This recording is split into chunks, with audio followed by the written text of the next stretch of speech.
E hoje eu gostaria de falar com vocês sobre esse tema recorrente que muitas pessoas me perguntam: onde ficava localizado o Jardim do Éden? Bem, antes de entrar no assunto de hoje, se você não é inscrito no canal, está aí a oportunidade, se inscreva, ative o sininho de notificações e, se gostar, partilhe com seus amigos, deixe o seu like e também o seu comentário aqui para o engajamento do canal, tá bem? Vamos à Bíblia. Gênesis capítulo 2, versículos 8 em diante, começa a contar a história do Jardim do Éden, um paraíso especial preparado por Deus para colocar nele o casal humano que ele também havia acabado de criar. E assim diz a Bíblia Sagrada, Gênesis 2, verso 8 em diante. E o Senhor plantou um jardim no Éden, na direção do Oriente, e pôs o homem que havia formado nele. Do solo o Senhor fez brotar todo tipo de árvores agradáveis à vista e boas para o alimento, e também a árvore da vida no meio do jardim, e a árvore do conhecimento do bem e do mal. E um rio saía do Éden para regar o jardim, e de lá se dividia, repartindo-se em 4 braços. O nome do primeiro rio é Pison, que rodeia a terra de Havilá, onde há ouro. O ouro dessa terra é bom. Também se encontram ali o bidélio e a pedra de ônix. O nome do segundo rio é Gihon, ou Gion, como diz em português, é o que rodeia a terra de Cush. O nome do terceiro rio é Tigre, é o rio que corre pelo leste da Síria. E o quarto rio é o Eufrates. O Senhor Deus tomou o homem e o colocou no jardim do Éden para o cultivar e o guardar. E onde ficava esse jardim? Bom, eu me lembro de uma vez que um idoso pastor falou comigo que ele teve o privilégio de ir o mais próximo que ele poderia do Jardim do Éden. Ele se referiu a uma experiência que ele teve quando visitou o Iraque e ali esteve no rio Eufrates, bem lá perto, lá embaixo, quase próximo ao Golfo Pérsico. Eu ainda não tive o privilégio de conhecer o Iraque. Da lista dos países bíblicos ou de histórias bíblicas que eu ainda preciso conhecer, o Iraque está lá. O Iraque e a Síria, lugares onde eu não pude entrar até hoje por causa, infelizmente, da guerra. Mas um dia, a menos que Cristo volte antes, eu espero poder conhecer esses 2 países, o Iraque e a Síria. E nesses países você tem, de fato, os 2 rios com nomes que são idênticos aos mencionados aqui na Bíblia, o rio Tigre e o rio Eufrates. Juntos, essa parte que vem desde os Montes Zagros, lá no Irã, até passando aqui embaixo, assim, formando uma lua crescente, é o lugar chamado Crescente Fértil, ou Mesopotâmia. Aliás, o nome Mesopotâmia vem justamente da junção de 2 palavras gregas. Meso, que significa intermediário, no meio de, e potamos, que significa rio, tá certo? Então, entre terra, entre rios, Mesopotâmia, entre os rios. E os rios seriam, obviamente, o Tigre e o Eufrates. Várias perguntas sobem à nossa mente aqui. Será que esse pastor que disse ter ido mais próximo do rio Eufrates estaria correto? Ele falou isso certamente baseado na passagem da Bíblia que fala que dos 4 rios mencionados em ligação com o Jardim do Éden, você tem 2 deles chamados Tigre e Eufrates, que são os rios que estão ali na Mesopotâmia. Aliás, muitos aldeães ou cidadãos daquela terra falam, realmente aqui ficava o Jardim do Éden. Será isso verdade? Nós temos alguns problemas aqui para resolver com relação a esta localização do Jardim do Éden, que pode parecer apenas uma curiosidade sem sentido, mas dá para a gente tirar uma lição espiritual que eu vou fazer no final desse vídeo. O primeiro problema é que quando você vê a descrição aqui, ela parece uma descrição geográfica bem atual. O autor do Gênesis coloca: o nome do primeiro rio é Pison, que rodeia a terra de Havilá, onde há ouro. O ouro dessa terra é bom. Também se encontra lá o bidélio. Então, quer dizer, parece que ele está falando de um lugar que ele conhecia. Um dos rios do Éden passavam por essa terra que o autor dá detalhes, parece até que ele estava lá. Fala até do ouro lá, que era muito bom. Quando ele vai falar o nome do segundo rio, ele fala do Gihon, que rodeia a terra de Cush, uma terra também conhecida por ele. Ou seja, parece que ele está falando sempre de uma geografia presente, algo que ele experimentou. O grande problema começa a surgir aqui. Em primeiro lugar, o rio Tigre e Eufrates, nós sabemos onde ficavam, mas o rio Gihon e Pison, ninguém faz ideia onde seriam esses rios. Ninguém faz ideia. Mesmo a terra de Avilá e Cush, não temos uma certeza absoluta onde ficava. Na verdade, no Antigo Oriente Médio, não há nenhum rio que se divida em 4 braços, conforme a descrição aqui. E embora, se você for fazer um desenho ali do Golfo Pérsico, você de fato tem o Tigre e Eufrates nascendo aparentemente de um mesmo rio, mas ele não se divide em outros 2 braços. Quais seriam esses outros 2 braços aqui? Um outro problema que nós temos em destacar esses rios aqui é que a Bíblia também fala, depois desse episódio aqui da queda do ser humano, a partir do capítulo 7, ela fala de um dilúvio que Deus mandou e que destruiu toda a terra, exceto a família de Noé, que estava na arca protegida por Deus. O resto da terra foi inundado. Então imagina, se o dilúvio de fato foi um evento universal, não ficou nada da geografia pré-diluviana que a gente possa tomar por referência. Então nenhum rio pré-diluviano subsistiria para contar a história, porque a terra seria toda inundada, destruída. E mesmo aqueles que acreditam, eu não faço parte desse grupo, que o dilúvio foi apenas localizado, eles também hão de admitir que ele foi localizado, mas ele destruiu uma área ali. Como é que um rio pré-diluviano sobreviveria depois do dilúvio? Não faz sentido isso aí. Os rios mudam de curso, fora o fato, como eu já falei, que não existe geograficamente nenhum rio que dá 4 braços ali na região do Oriente Médio, exatamente 4 braços, e o Tigre e o Eufrates que temos hoje são 2 braços. Onde é que estão o Gihon e o Pison? Nós temos outro problema aqui, que quando você vai ler aqui o verso 14, fala assim: o nome do terceiro rio é Tigre, é o que corre pelo leste da Assíria. Ora, veja bem, de fato esse aqui no hebraico não fala a palavra tigre, mas os comentaristas e hebraístas estão de comum acordo que se refere ao rio Tigre. Isso aqui não há dúvida na academia. O problema é que o rio Tigre atualmente, ou pelo menos no tempo da antiguidade, ele não passava ao lado da Assíria, mas dentro dela. E aqui diz, o rio Tigre que corre pelo leste da Assíria. No original hebraico está o rio Tigre que corre em frente à Assíria. É porque sempre que eles iam descrever o Oriente, eles descreviam na perspectiva de algo que está defronte de. Então o que o texto bíblico está querendo dizer é o seguinte, que o rio Tigre passava aqui e que ele estava justamente em frente da Assíria, ou pelo leste da Assíria. Então dá a entender que aqui estaria, nessa bolinha, a Assíria, tá vendo? E ao leste dela estaria o rio Tigre, ou seja, defronte dela. O problema é que o rio Tigre não está defronte da Assíria. Ele está passando pelo meio da Assíria. Alguns especialistas antigos, como Seis, diziam que, na verdade, o texto estava falando de Ashur, a capital da Assíria. E Ashur, de fato, ficaria aqui e o rio passaria diante dela. Mas a palavra Ashur, a capital da Assíria, não é usada em nenhum outro momento na Bíblia. Todas as vezes que a Bíblia fala da Assíria, fala do país. Então nós temos aqui uma imprecisão geográfica. Uma imprecisão geográfica. O rio Tigre não passa a leste da Assíria. Então é muito complicado isso aqui. Ele não passa em frente para o ocidente. Aliás, tem um outro problema também. Quando eu pego a capital, Ashur, o rio está no ocidente dela e não ao oriente.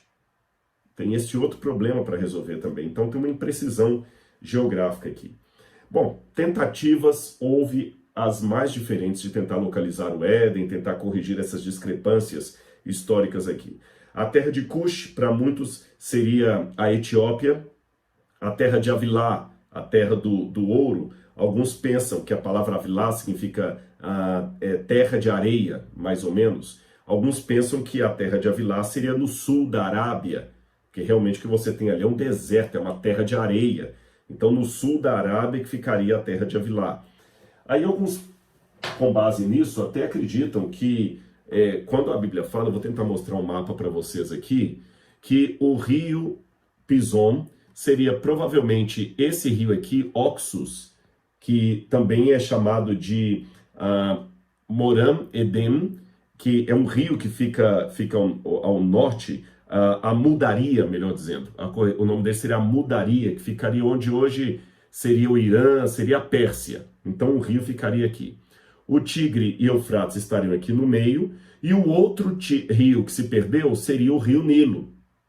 Uma referência ao rio Nilo, ao rio persa, o rio de Amudaria, e o Tigre Eufrates aqui. O grande problema com essa descrição é porque isso aqui não tem nada a ver com um rio que se divide em 4 braços. Outros tentaram dizer que o quarto rio não seria esse rio persa, mas seria o rio Ganges, que está lá na Índia. Então, toda essa região aqui seria a região do Éden. Também é complicado de entender assim. Não parece fazer muito sentido, porque o Ganges, ou mesmo a Mudaria, se você quiser, estão muito distantes aqui do Nilo, aqui no Egito, para falar que são rios que vêm de um mesmo braço, não coincidem com o que a Bíblia falou. Como é que a gente pode resolver esse problema, Rodrigo? Onde estaria o Jardim do Éden? Eu já vi várias colocações. A mais clássica acredita que o Jardim do Éden seria ali no Golfo Pérsico, porque dali que sai o braço que vai dividir entre Rio Tigre e Eufrates.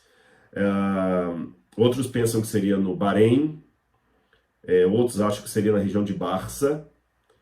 Outros acham que o Éden ficava na Turquia. Outros acham que é no Irã. Alguns acham que seria na Pérsia. E há alguns que acham que o Éden seria na Etiópia. E há quem acredite que o Jardim do Éden ficaria em Jerusalém, onde hoje é Jerusalém. Por que em Jerusalém? Bom, quando você vai para Ezequiel, capítulo 28, versículos 12 a 15, você tem uma passagem curiosa. Ezequiel, capítulo 28, versículos 12 a 15. Eu vou ler na Bíblia para você. Lá fala, novamente, do Jardim do Éden. E diz assim, fala assim, filho do homem, profetiza contra o rei de Tiro, que é uma figura até do diabo, e diz-lhe, assim diz o Senhor, você era o modelo da perfeição, cheio de sabedoria, cheio de formosura, você estava no Éden, jardim de Deus, e se cobria de todas as pedras preciosas, sárdio, topázio, diamante, berilo, ônix, jaspe, curbúnculo, safira, esmeralda. Então fala que ele estava ali no jardim de Deus. E aqui também fala do rio que passa no lugar onde tem o bidélio e a pedra de ônix. Parece que está falando do jardim do Éden.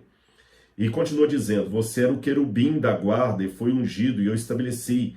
E você permanecia no santo monte de Deus. E andava no meio das pedras brilhantes.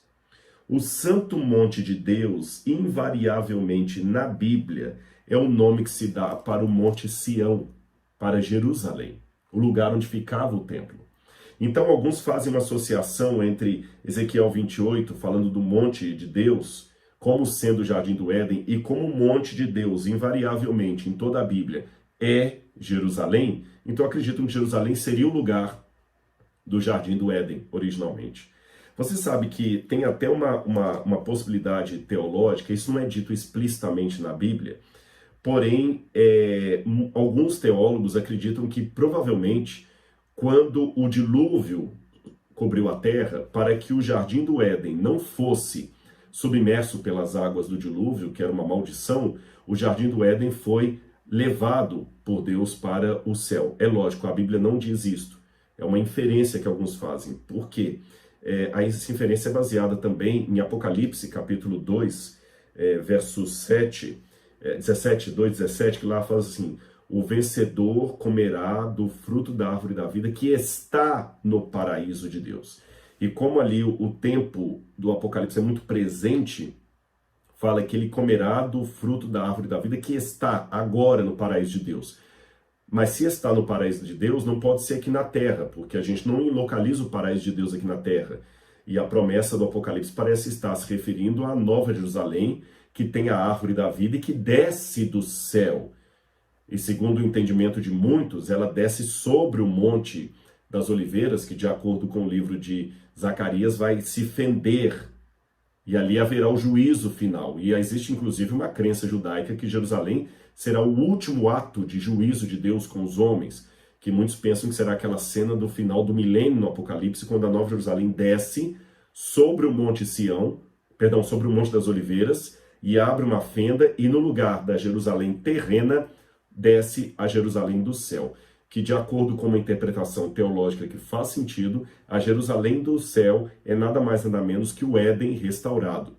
Então é a partir dessas inferências que alguns deduzem que o Éden não foi de certa forma abandonado por Deus, tanto é que ele deixou querubins ali protegendo a árvore da vida, mas Deus também não o destruiu no dilúvio, porque se Deus tivesse destruído o Éden no dilúvio, não faria sentido João fazer referência à promessa de Deus que o vencedor comerá do fruto da árvore da vida que está no paraíso de Deus. Então por isso deduz-se que o paraíso não foi destruído. Se ele não foi destruído e ele não está na terra, então Deus o transportou para o céu. Mas isso, como eu disse, não está explicitamente na Bíblia, é uma inferência que muitos fazem.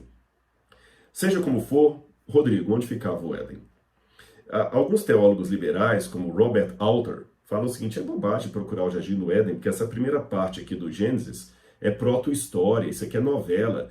Gênesis 1 a 11 é bem diferente do estilo literário de Gênesis 12 em diante, que fala dos patriarcas. Ali parece histórico, o anterior parece mitológico. Porém, isso não é um consenso, não. Há hebraístas sérios, como Ephraim Spicer, que diz que não, que o prefácio do Gênesis é histórico. E ali é o prefácio da história que virá depois do capítulo 12. E até a forma como descreve aqui o Bidélio e tudo. Então, alguns pensam que existe alguma historicidade, sim, no Gênesis. Mas se houve essa historicidade, o dilúvio cobriu a terra, por que eu posso dizer que esses rios aí é onde estaria localizado o Jardim do Éden? No Talmud, você fala do Éden do alto e do Éden de baixo, que aparentemente os dois se encontram quando, pela hipótese que eu levantei, o Éden daqui foi levado para as alturas por Deus. Bom, como é que eu interpreto isso aqui? Eu, aparentemente, irmãos, não creio que o rio Tigre e Eufrates de hoje correspondem ao Tigre e Eufrates mencionado aqui no livro do Gênesis. Por que razão? O dilúvio foi um evento tão catastrófico que, se ele foi verdadeiro como a Bíblia apresenta, ele não pode ter sido uma inundação. Porque Deus promete a Noé, o pacto noético, que ele não mandaria outro dilúvio sobre a terra. E inundação tem uma atrás da outra acontecendo na história. Se o dilúvio, então, for uma inundação localizada, Deus quebrou a promessa, porque ele mandou várias outras inundações e ele falou que não mandaria mais um dilúvio sobre a terra. Outra questão, Jesus promete que a volta dele será como o dilúvio. Aliás, até o apóstolo Pedro fala, assim como Deus destruiu aquela humanidade pelo dilúvio, destruirá agora novamente pelo fogo. Então a comparação, o paralelo que tanto Pedro quanto Jesus fazem do fim dos tempos e do dilúvio, mostra uma universalidade, porque o fim dos tempos, o juízo final, a volta de Jesus, é um evento de característica global, universal. Então o dilúvio também tem de ter sido um elemento global, universal. E quando você vê pela geologia, mesmo a geologia evolucionista, ela admite que a Terra passou por catástrofe, ou catástrofes no passado, que dizimaram todo o planeta. Por exemplo, pergunte para um evolucionista como é que os dinossauros desapareceram. Ele vai falar que provavelmente foi um astroblema, um meteoro que caiu do céu, ali mais ou menos onde hoje é o Golfo Pérsico, e causou aquele cataclismo que sepultou animais, paquidermes, destruiu os dinossauros, e depois que veio, um outro período aí, a geração dos seres humanos. Se eu trabalhar com a hipótese que essas múltiplas catástrofes universais que os geólogos evolucionistas apresentam pode ter sido tanto uma, ou seja, o dilúvio, aí realmente eu posso mais uma vez ratificar que a Terra não poderia ter hoje sobrevivido nada da geografia ou da geologia pré-diluviana. Só para você ter uma noção, em geologia há dois tipos de eventos, o ordinário e o extraordinário. O evento ordinário é aquele que acontece aos pouquinhos, que a gente nem consegue testemunhar. Uma erosão, um envelhecimento de um edifício. Por exemplo, se eu pegar essa casa que eu moro aqui e deixá-la sem manutenção, ao léu, tomando sol, chuva, sem manutenção, um dia ela vai cair. Mas vai ser daqui a uns 400 anos, talvez daqui a 400 anos, sem nenhuma manutenção, um dia essa casa cai. Aí, quando ela cair, alguém pode falar assim, realmente, deve ser uma casa de 400 anos, porque ela está tão envelhecida e agora ela caiu. Porém, um terremoto poderá fazer essa casa cair em 2 segundos, mesmo que ela tivesse sido construída há 1 ano. O terremoto é um evento extraordinário. Ele produz, em poucos minutos, o que o evento ordinário demoraria 400 anos. Percebeu?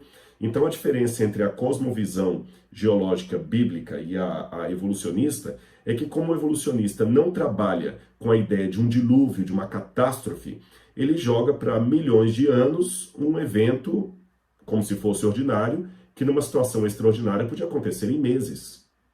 Um tsunami destrói toda uma cidade em meses e sepulta tudo rapidamente, enquanto que uma erosão vai demorando séculos para obter o mesmo efeito. Então, partindo do pressuposto que mesmo na evolução eles trabalham com a ideia de um meteoro que bateu na Terra e destruiu todos os dinossauros e tudo mais, eu posso trabalhar que o dilúvio é uma catástrofe, um catastrofismo que ocorreu em toda a Terra e causou a quebra da Pangeia, que os continentes se dividiram, provocou tsunamis que provocaram alagamentos terríveis e também fissuras nas pedras, coisas como o Grand Canyon podem ter sido formados numa catástrofe assim e outras coisas parecidas. Então não sobraria nada pré-diluviano para eu dizer, é o mesmo rio que estava lá saindo do Éden. Esse é um primeiro ponto. Eu tenho uma outra explicação. Para mim, quando você vai, por exemplo, aqui no Brasil, no Rio de Janeiro, tem uma cidade chamada Nova Friburgo. A TV Novo Tempo ficava lá. Por que Nova Friburgo? Porque os que moraram ali no início eram descendentes daqueles que vieram da Alemanha, onde tem a cidade de Freiburg. Então lá tem a cidade de Freiburg, eles aportuguesaram para Friburgo e criaram Nova Friburgo. Percebeu? Porque tem uma cidade lá. Da mesma maneira, os judeus que foram para os Estados Unidos, tinha uma cidade de York, na Europa, eles fundaram uma cidade chamada Nova York. Nova York. Você tem então Nova Friburgo. Você tem, sei lá, são várias cidades que eu poderia dar o exemplo. Nova Venécia, por causa de Veneza, da Itália. Então tem um monte, Nova Odessa, por causa da cidade de Odessa. Então, como assim as pessoas acabam rebatizando assentamentos atuais com o nome de um assentamento antigo que tem a ver com os seus ancestrais, eu posso entender que aqueles primeiros habitantes da Mesopotâmia, cônscios da tradição dos seus ancestrais, que vieram de Noé, rebatizaram o nome daqueles 2 rios ali, Tigre e Eufrates, com o nome que os seus ancestrais contavam dos rios que saíam do antigo Éden. Porque a ideia do Éden é encontradiça em muitos tabletes cuneiformes da primeira literatura produzida pela humanidade ali na Mesopotâmia. Falavam do jardim de Edim, ou Idino, que significa planura, tal como a palavra Éden em hebraico. E a história é muito parecida com a Bíblia. Fala de um jardim que tinha um casal que perdeu a salvação, de um dilúvio. Então eles simplesmente rebatizaram aqueles 2 rios com o nome dos rios da tradição adâmica que eles traziam, daqueles que sobreviveram ao dilúvio. Só isso, só isso. E como o lugar parecia realmente um paraíso, um crescente fértil, chamaram aquele lugar ali de Eridu, que é uma das primeiras cidades que se fundam ali na região do Golfo Pérsico, e Eridu parece ter uma relação com a palavra Éden, porque você tem no tablete a ligação com Edenu, e de Eridu, os dois rios que saem ali, eles falavam Tigre e Eufrates, só isso. Eu sei que essa minha hipótese não resolve um outro problema, que é o fato do descritor do Gênesis parece falar de localizações geográficas que ele estava familiarizado com elas. Olha a terra de Avilá, a terra de Cush, que eu falei que poderia ser a Etiópia, Avilá podia ser o sul da Arábia. Só que eu noto no livro do Gênesis uma anotação editorial que provavelmente nem seria de Moisés. Isso que eu vou dizer aqui eu falo com muito cuidado, porque eu não estou endossando a hipótese documentária da alta crítica, quem estudou teologia sabe do que eu estou falando, que acredita que o Gênesis é uma coxa de retalhos de vários autores. Não vejo assim. Eu acredito que a maior parte do Gênesis foi escrito por Moisés, mas um editor pode depois ter ajuntado os capítulos, dado o formato editorial, e esse editor fez anotações posteriores a Moisés. Por exemplo, Ur aqui é descrito como Ur dos Caldeus. Na época de Moisés não existia Ur dos Caldeus, Caldeia. Isso é uma nomenclatura posterior. Então você vê que alguém fez ali uma atualização do texto para fazer uma referência, mais ou menos, do que ele quer dizer. Quando Abraão foi perseguir os que tinham atacado Ló e sequestrado Ló, diz que ele os perseguiu até Dan. Mas Dan é uma cidade que só ia ter esse nome séculos depois, quando Jacó teria um filho chamado Dan, que por sua vez geraria uma tribo das de Israel chamada tribo de Dan. Essa tribo conquista a cidade de Lechem e ele dá o nome de Dan. Isso aí estou falando por volta de 1300 a.C., enquanto Abraão está por volta de 1800, 1900 a.C., ou seja, estou falando de 500 anos antes. Como é que Abraão poderia persegui-los até Dan se não existia nenhuma cidade com esse nome? Essas atualizações são similares àquela que os historiadores usam quando falam em 1500, Pedro Álvares Cabral descobriu o Brasil. Ele não descobriu o Brasil, não tinha nenhum país com esse nome. Como é que você vai descobrir uma coisa que não existe? A rigor, Pedro Álvares Cabral, em 1500, descobriu uma terra que muito tempo depois viria a ser chamada Terra de Veracruz, Terra de não sei o que mais, tal, Terra Brasil, Terra do Brasil. Mas para não complicar com tantos detalhes, o historiador facilita. Ele descobriu o Brasil. Cristóvão Colombo, em 1496, descobriu a América. Ele descobriu a América. Ele nem sabia que aquele continente ia se chamar América. Ele descobriu uma terra que depois se chamaria América. Então essas atualizações anacrônicas da história também estão aqui no texto do Gênesis. E eu acredito que esse mesmo editor que fez algumas anotações anacrônicas aqui, também fez algumas anotações. Olha, o primeiro rio é o Pison, que rodeia a terra de Avilá. Olha, ele fez uma anotação. Por que ele fez essa anotação? Dando mais ou menos as coordenadas geográficas, a partir de onde eles imaginavam que poderia ser a região do Éden, na Banda do Oriente. Porque é importante notar também que Éden é o nome de uma região. Uma região. E o Senhor plantou um jardim no Éden. É que, pela tradição histórica, a gente acabou chamando o jardim também de Éden, assim como chamamos Mar da Galileia, o lago que fica na Galileia, mas a rigor Galileia não é só o nome do lago, Galileia é uma região, a região da Galileia. E na região da Galileia tem um lago que também é chamado Lago da Galileia. Então, na região do Éden, tem um jardim que também é chamado de Éden. Simples assim. Mas a região do Éden é maior do que o jardim do Éden. Tanto é que, quando vai falar dos rios, fala assim, um rio saía do Éden para regar o jardim. Então o rio nem nascia no jardim. Ele nascia na região para regar o jardim. E o autor, pelo menos dessa anotação aqui, imaginava que, mesmo com a configuração atual, provavelmente o local dessa região do Éden, antes do dilúvio, seria aquele local que hoje nós chamamos de Oriente Médio ou Crescente Fértil. Só isso. Mas não a localização precisa do jardim. Eu sei que você pode ficar um pouco desanimado. Poxa, eu pensei que o Rodrigo ia responder, então, onde era o Jardim do Éden? Então não é lá no Iraque? Não. Mas eu quero ler para você uma passagem aqui de Lucas, capítulo 17. verso 20 em diante. Indagado pelos fariseus sobre quando viria o reino de Deus, o jardim do Éden restaurado, Jesus lhes respondeu: o reino de Deus não vem com visível aparência, nem dirão, ele está aqui ou está lá, porque o reino de Deus está entre vocês. Algumas Bíblias traduzem, o rei de Deus está dentro de vocês, mas eu não gosto muito dessa tradução. Pelo contexto grego aqui, não dessa parte só, mas de todo o capítulo, Jesus estava se referindo a si mesmo, porque ele estava no meio dos fariseus. Tá certo? No meio dos fariseus. O reino de Deus está aqui. Ele não vem mais com visível aparência por causa do pecado. Veja o que aconteceu. Depois do pecado, Deus apareceu para o povo de Israel na montanha do Getsêmani, do Sinai. E Deus falou com Moisés: Moisés, faça um santuário ali no meio para que eu possa habitar no meio do povo. O que significa isso? O Éden era o santuário onde Deus habitava no meio do seu povo. Agora que esse santuário não estava mais aqui, Deus fez um santuário provisório onde ele habitaria no meio do povo.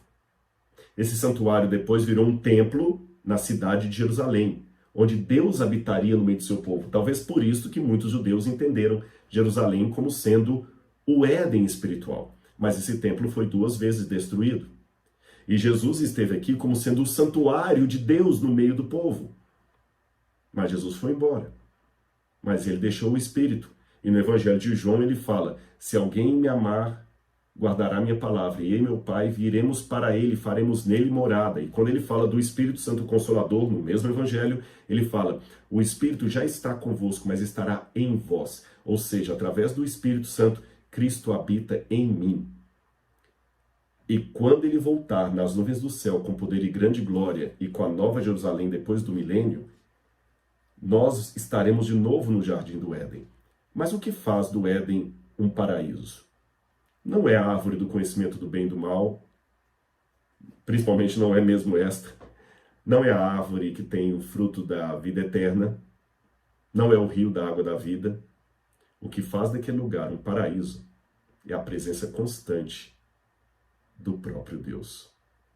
E é por isso que o Apocalipse, ao encerrar as suas palavras, fala sobre a Nova Jerusalém, que ali nós vamos ter o rio da água da vida, a árvore produzindo frutos para a saúde dos povos, e todos viveremos para sempre. Mas também diz, Apocalipse capítulo 22, ali não vi santuário, porque, Apocalipse 22, versículo 3, não mais haverá qualquer maldição, nela está o trono de Deus e do Cordeiro.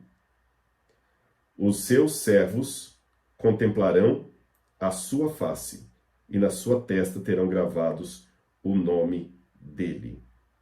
Ou seja, e também no capítulo 21, verso 22, não vi ali nenhum santuário, porque o seu santuário é o Senhor Deus poderoso e o Cordeiro. Quer saber onde hoje, antes que a Nova Jerusalém volte, está o Jardim do Éden? Depois dessa mensagem aqui, desse vídeo, olhe no espelho. Porque se você entregou sua vida a Jesus e Ele está morando em seu coração, você passa a ser o Jardim do Éden nessa terra. Então o Jardim do Éden não está lá no Iraque, entre o rio Tigre e o Eufrates. Ele está aqui agora, olhando para mim. Você é o jardim, é o paraíso de Deus. Provisório, é verdade, até que o paraíso definitivo venha com Cristo nas nuvens e possamos para sempre viver com o nosso Senhor no Éden restaurado. Não é uma boa? Um abraço e até o nosso próximo encontro. Tchau, tchau.